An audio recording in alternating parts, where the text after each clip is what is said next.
পাকিস্তান ও ভারতের সাম্প্রতিক সংঘর্ষে পাকিস্তান সেনাবাহিনীর অপারেশন বুনিয়ান মারসুসকে বিশেষ সাফল্য হিসেবে উল্লেখ করেছে যুক্তরাষ্ট্রের প্রভাবশালী দৈনিক দ্য নিউ ইয়র্ক টাইমস। প্রতিবেদনটিতে বলা হয়, এই অভিযানের মাধ্যমে পাকিস্তান শুধু একটি শক্ত প্রতিক্রিয়া জানায়নি, বরং একটি বড় অর্থনৈতিক শক্তির সঙ্গে সমানে সমানে মোকাবেলা করে যুদ্ধবিরতিতে পৌঁছায়। এর ফলে পাকিস্তানের অভ্যন্তরীণ সংকটের মাঝেও জাতীয় আত্মবিশ্বাস ফিরিয়েছে। সেনাপ্রধান জেনারেল অসিম মুনিরকে এতে জাতীয় রক্ষক আখ্যা দিয়ে বলা হয়েছে, তার নেতৃত্ব সেনাবাহিনীর ভাবমূর্তি আরও দৃঢ় করেছে। এছাড়া এই সাফল্যের পর দেশের ভেতরে রাজনৈতিক দল ও সাধারণ মানুষের পক্ষ থেকে সেনাবাহিনীর প্রতি ব্যাপক সমর্থন প্রকাশ পেয়েছে।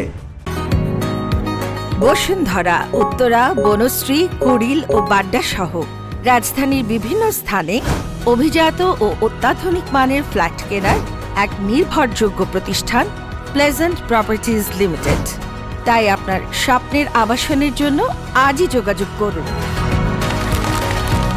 Pleasant properties limited, where destiny matches eventually. The new York Times মন্তব্য করেছে, এই অপারেশন সেনাবাহিনীকে আবারও প্রতিষ্ঠিত করেছে একটি দৃঢ় ও নির্ভরযোগ্য জাতীয় প্রতিষ্ঠান রূপে। VOD Bangla news desk.